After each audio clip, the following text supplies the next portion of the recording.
Okay, welcome to this video where we're going to be learning about the internet. So one thing I discovered is that a lot of people have some funny idea about the internet. Most people think that internet is one abstract thing that is up there. And some people, they say, what is in my business? Why should I bother knowing about the internet and all that? As far as it's widely available, I'll just use it. But the truth is that um, your your your your steps to optimizing these tools start with you understanding it. Okay, but what you understand, you'll be able to make better decisions around them, and once you make better decisions, you'll be able to get a positive result.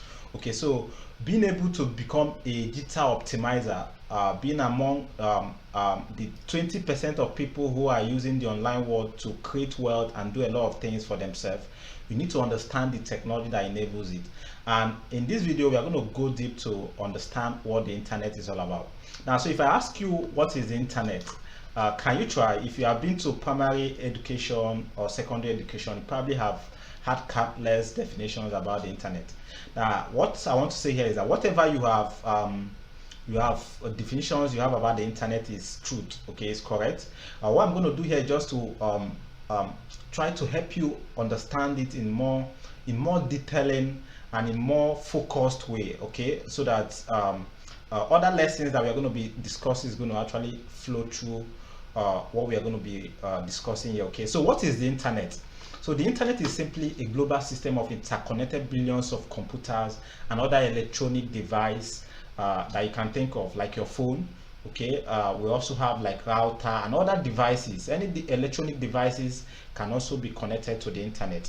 Now, what you should understand, the basic thing I want you to understand, not actually cramming up the definitions and all that, is not necessary. The basic thing I want you to understand is that internet is made up of physical structure. Okay, so the internet as you see it today is made up of computers connected with cables.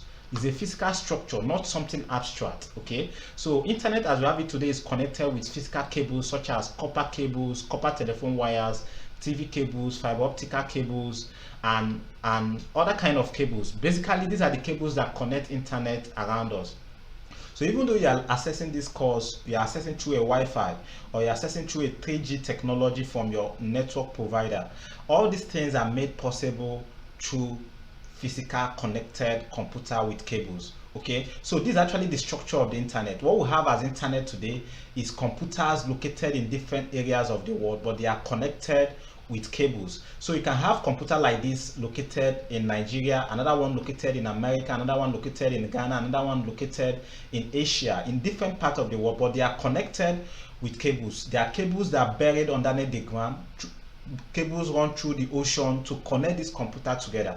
And once someone is connected with, let's say you are in Nigeria now, you connected to a computer that is in Nigeria, you'll also be able to have access to other computers that are in different locations of the world. So this is actually the structure we have today as the internet. Okay, so if you put this more in detailing way, this is what we have as an internet. So when you look at the global picture of this using to be stuff like this used to explain the structure of the internet, don't see these things as signals. This line you see on this global images that illustrate internet is actually telling you that this is actually how cables are run through globally to connect different computers together, and that is actually what the internet is all about. So you have cables like this. Mostly the cable that is used to connect long distance computers is always fiber optical cable. So this kind of cable can be buried underneath the ground to connect different computers in different locations together. Then you have stuff like this, like the marks you see in your neighborhood. This is actually what your internet service provider used to bring internet access close to you. There are different technologies also that goes into it. We are going to look at them in subsequent classes, but once they bring this marks closer to you, they have like a technology that they can use to transmit connection to you. Okay, these are different technologies that has evolved over time, but with this you can connect to the internet, and once you connect to it, you can also connect to one computers which your internet service provider is connected to. And once you connect to that computer, you also be able to connect to other computers in the internet connection. So in that case, you'll be able to access all different kind of files and all that, but the files you access is going to be based on the permission you have. But basically This is how internet is made available to an end user.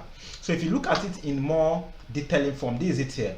You as an end user, you can connect to the internet with your phone, your laptop, or your computer. But once you connect to one computer, which your internet service provider is going to be giving you access to, you now have access to all other computers that are connected to the internet, including servers, okay, servers that deliver files, documents, and all that in the internet. So this is just the this basic structure of the internet, okay. So just know that internet is a global system of interconnected computers and other electronic devices, and the structure of the internet is actually a physical structure that is possible with computer connecting that is possible with connecting different computers together with a physical cables. One of those cable is known as the fiber optical cable, okay. So that is it. That is about what the internet is and the physical structure of the internet. So in the next video, we are going to be looking at a brief history of the internet, how the internet has evolved over time, and what to what we have today. Okay. So that is it for this video, and I will see you in the next one right now.